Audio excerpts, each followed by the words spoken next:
Znaš, vidim te. Vidim kad dođeš doma i baciš torbu kao da te cijeli svijet umorio. I kad te pitam kako je bilo u školi, znam da iza tog dobro živi još 1000 emocija. Kad mi kažeš da sam naporna, možda i jesam. Mislim, nekad stvarno jesam, ali ja učim. Učim ne brinuti previše. Ili barem ne pokazivati koliko brinem. Učim ne vikati kad mi dođe da puknem. Čuti te i kad šutiš. I pokazati da sam uvijek tu. Učim te stvarno slušati, ne nuditi rješenja, ne gasiti emocije. Želim ti pokazati kako izgleda kad odrasli priznaju grešku.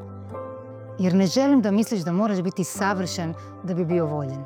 Ili tiha da bi bila prihvaćena.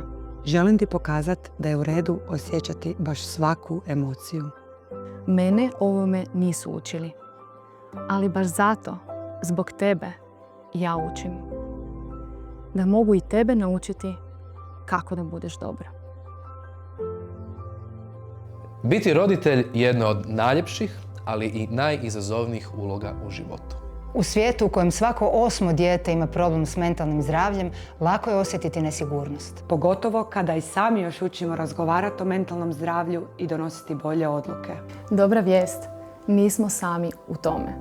Roditeljstvo je vještina i kao i svaka druga vještina može se poboljšati. Zato smo u sklopu projekta Mentalna higijena pripremili ovaj priručnik za roditelje. I ponudili alate koji stvarno pomažu i tebi i tvom djetetu. Jer nema savršenih roditelja, ali ima onih koji rade na sebi. Preuzmi roditeljski priručnik Rame za shvaćanje besplatno na mentalnahigijena.hr i nauči kako biti podrška svom djetetu svaki dan.